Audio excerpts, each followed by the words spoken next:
The next subject is technology. Josh. I'll take that. People say technology is moving forwards, but I'm not sure about this. I'm increasingly finding myself at these cash points where they can't even be bothered to make the buttons line up with the screen. There is no stress in the world like that. So they're going, please, God, let this be 20 quid. If this is 40 quid, I might as well just kill myself. Worse, if it's one of the cash points where you go up and the screen is angled so the sun is on it. You go for 20 quid, you leave with a new PIN number and a chequebook in the post. I want to cancel, I don't want to clear, I don't know which. What's the difference? You get your card back, trying to put it back in, people going, piss off, mate, it's not winner stays on.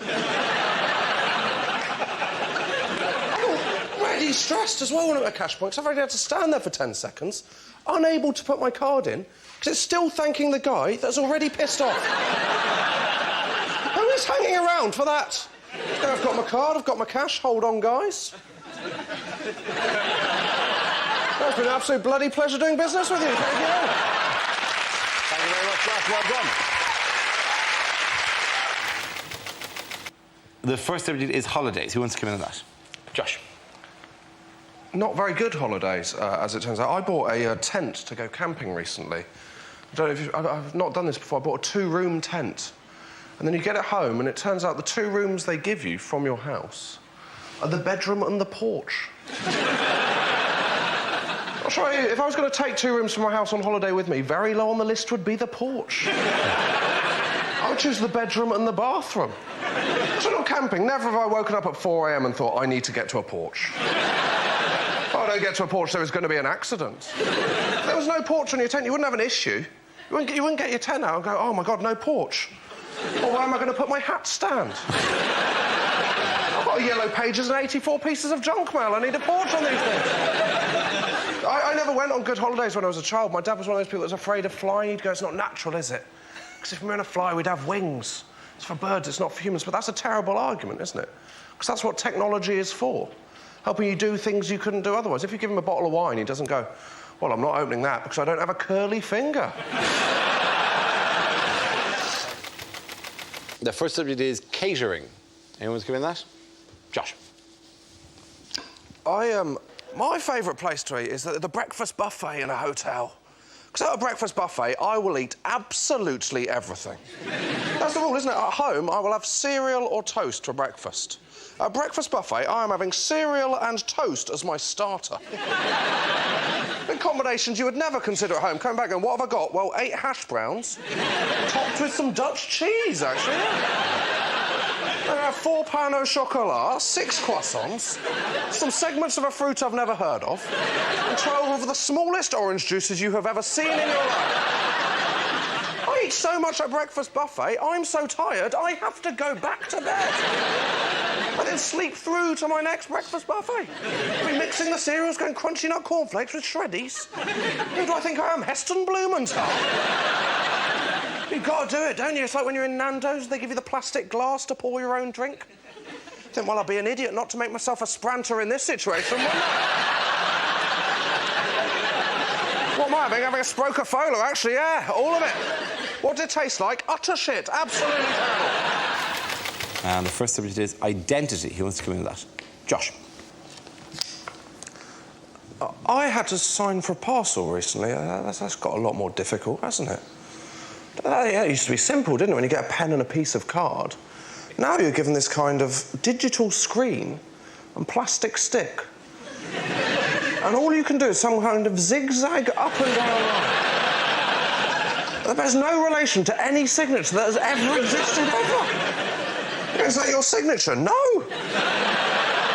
It's like the mark of Zorro. Is anyone checking this at the post office going, I've got bad news. Zorro is back. And he's signing for every parcel in the United Kingdom. I struggle filling in these forms, but I filled in the census last year. My favourite question was on the final page. The question said, please fill in the details of anyone that doesn't live with you but stayed over on the night of March the 23rd. That's going to be very awkward if you've just had a one-night stand, isn't it? Good morning, a few questions. What is your occupation? Well, I don't know. Well, I'm telling the government, actually, yeah. It's not the kind of thing you just drop in, just go, morning, do you take sugar in your tea? Also, would you describe yourself as Caucasian? Our next subject is charity. Who wants to go with? Joshua Widdicombe. Charity work doesn't always go well. I had a situation when I was 10 and my school was raising money for the local church roof, because it's always the church roof. I don't know what the problem is with church roofs. It's like they're spending the money elsewhere. You're going, yeah, well, the roof's ruined, but we've just installed a hot tub, so come and praise the Lord in there, yeah? We all had to do different things, and me and my best friend Thomas decided what we were going to do. We were going to walk the 3 miles to our nearest market town wearing Wellington boots full of custard, right? We thought this would be good. And it would have been good, but for one small issue, which was when preparing the custard for the Wellington boot, my mum didn't think that we might want it served at a lower temperature. And you would serve it on an apple crumble. I tell you now, there are a few things in your life more terrifying than looking at your Wellington boots and seeing them steaming at the entrance to stars in their eyes. I said, I'm not putting my foot in there, that's boiling hot. Mum said, isn't that the challenge? No, that is not the challenge. Don't know if you ever put your foot in a Wellington boot of boiling hot custard. A few of you might have. What is it? It's similar to a hot bath. With a hot bath, it goes something like this. It goes... that is too hot. With a Wellington boot of boiling hot custard, more like this. That is too hot. And suctioned on. It's like a medieval torture devised by the Chuckle Brothers. Yeah, and this is doubly humiliating because I've had to go in 3 times to break the skin on the custard. The next subject is parties. Who wants to come out? Josh Widdicombe. Looks like an exciting party, doesn't it? I got invited recently to a thing called a traffic lights party. I don't know if you've been invited to one of these. What it is, if you haven't been, it's a party for single people, and it is the bleakest thing humanity has ever done. It's a party where you go wearing the colour of a traffic light, depending on your availability to sleep with a stranger. So you wear red if you're not available, orange if it's a maybe, and green if you have absolutely no self-respect at all. I didn't go because I'm a driver, I know how traffic lights work, I know how that party's going to end. It's going to end with one girl stood in green, and then a queue of men with me at the back, slowly pushing forward, going, please be still green when I get there. Please be still green when I get there.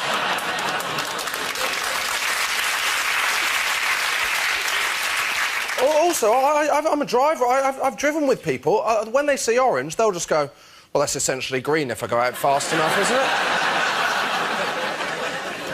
Who is wearing red to a traffic light party? If you're wearing red, you do not need to go to a traffic light party. What are your other options? Turning up at A&E and going, no, I'm fine, I just want to watch the carnage of others, thank you very much. Thank you very, very much. Well done, Josh.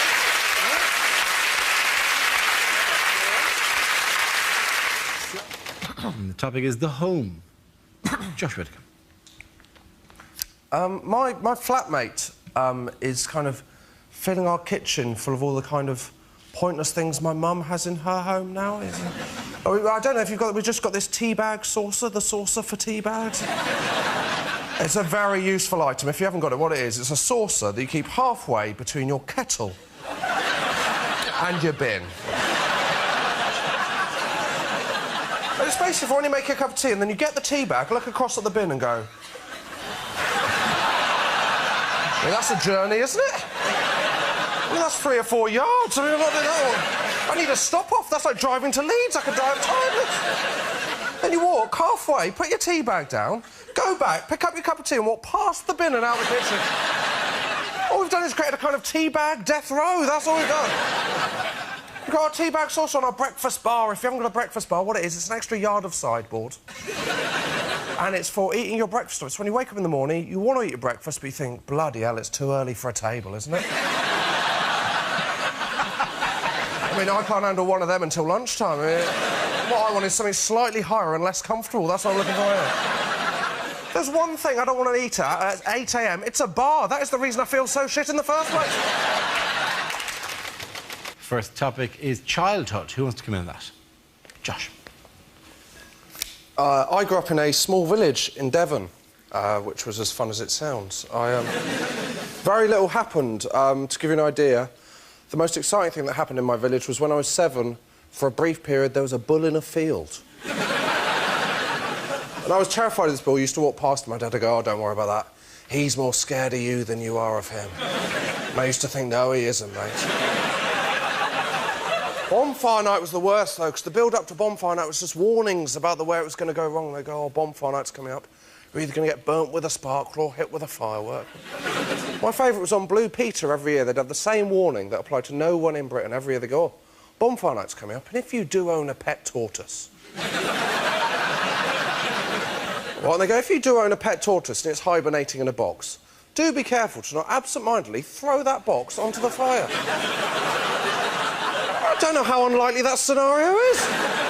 So I know no one who owns a pet tortoise. Secondly, how unruly is your bonfire night getting? You go, yeah, just chuck everything on, yeah. Yeah, Guy Fawkes with their shit, show him what I think of him. Go into my houses, get my boxes, don't look in them, throw them on the fire. No, I don't care that the contents is snoring, throw it on, I told you. 2 months later, you walk around your house going, where the hell is Sheldon? The warnings that were wrong, the warning on sparklers, it'll burn your hands, that happened to no one. The warning on sparklers should be, if you're planning using a sparkler, do be aware you will do the same 3 shapes you did every other year. Zigzags, circles. Go on then, I'll write my own name, that is it every year. We used to have those home fireworks displays where they'd be terrifying. Most people were interested in health and safety. My dad didn't bother with that. He'd just go, well, you know, we've got 6 fireworks, the cat's got 9 lives, we're going to be fine. Be firing off fireworks towards the village like we declared war, and then the whole thing would climax with a Catherine wheel nailed to a gate failing to go off. My dad creeping up on it, us going, Dad, you're not meant to go back to a lit firework. Him going, don't worry about that, it's more scared of me than I am of it, it'll be fine. Thank you very much, Josh Widdicombe. The first subject is food. Who wants to come in on that? Josh. I'm not a fan of people that are pretentious about food, the kind of people that pretend they like dark chocolate. And by that, I mean anyone that claims to like dark chocolate, because no one actually likes dark chocolate. No one's eating normal, nice milk chocolate going, well, this is good, but I wish it tasted a bit more like paracetamol. All this pretentious. I went into a cafe for breakfast the other day. One of the things they sold on the menu, toasted bread. That is called toast. What are my other options? Flaked corn topped with the juice of a milked cow? Maybe I don't know what people want from food. I was walking along the street the other day. A van went past. On it, it said, Waitrose, do you like your bananas green? And I thought, no.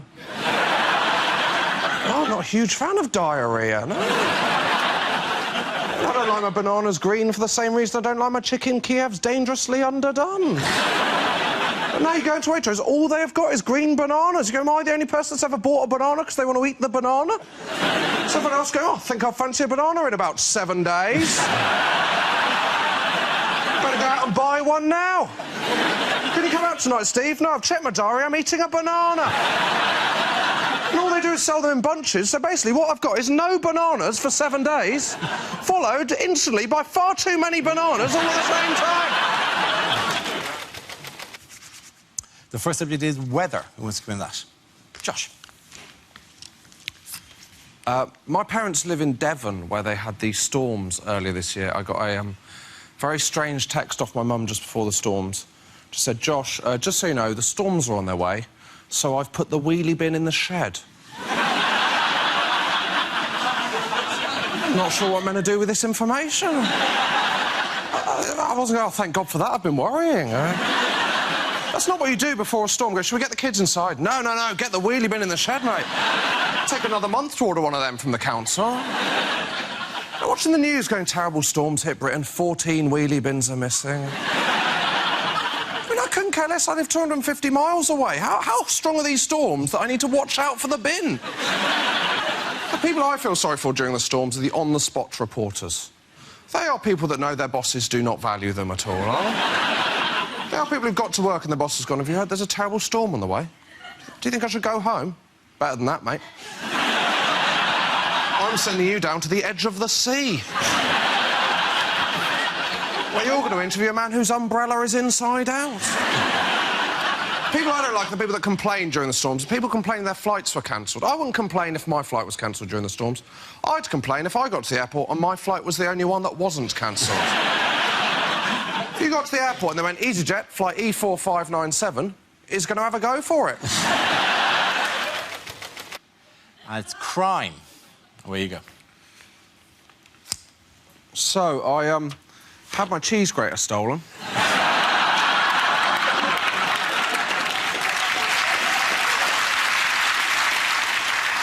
I got burgled, not for the cheese grater. When you get burgled, everyone says the same thing to you. Everyone says, oh, tell you what the worst thing about being burgled is? It's knowing that a stranger's been through your things. You go, no. It's not the worst thing about being burgled, is knowing a stranger has my things.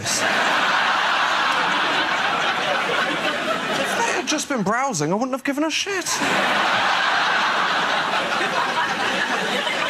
Offer me two options. One, come home, my laptop is gone. Or two, come home, find a stranger in my room going, well, I like this T-shirt, but, have you got it in a large? I phoned my dad and said I've been burgled. He said, we know why you've been burgled and we haven't. It's because we're in the neighbourhood watch. I said, no, it isn't. It's because you live in Devon. A small village in the middle of nothing, but mile upon mile of moorland. I mean, no one's going to burgle you because whatever they took, it wouldn't cover their petrol money. From what I can tell, the only proactive thing the neighbourhood watch does is once a month they have a meeting. All that does, it tells burglars for one night out of every 30. All houses are empty and unwatched. There's this paranoia about crime back in Devon, where I'm from. Went back recently, went into the local co-op, and it's a tiny co-op in a tiny village. But I went up to the desk, and there was a sign that said, did you know we now do legal advice? And obviously my first reaction was, no. And to be honest, I was pleasantly surprised you did sugar puffs. So...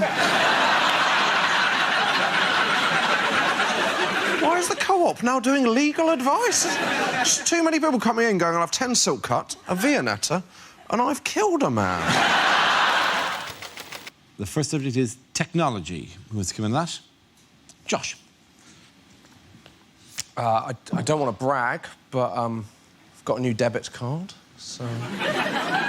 Yeah, I know, I've one of the old touchy-downy... If you haven't got one of these, you have not lived, my friends. Oh, my God, never did you feel so smug in your life. When they go, how would you like to pay?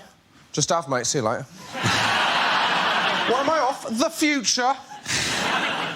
Thing is, you get used to it, you can't go back, you're going somewhere now. Well, they haven't got the technology, do you want to just put in your PIN number? Are you kidding me? Do you expect me to stand here for 4 seconds, pushing buttons? What is this, a Victorian workhouse? No, I'm sorry, Marks and Spencer's, no! I'll be getting my Percy Pigs elsewhere in future. The worst is when you think they have the touchdown technology, but they haven't. You look like you've never used a debit card before in your life. How do you like to pay? You're just going...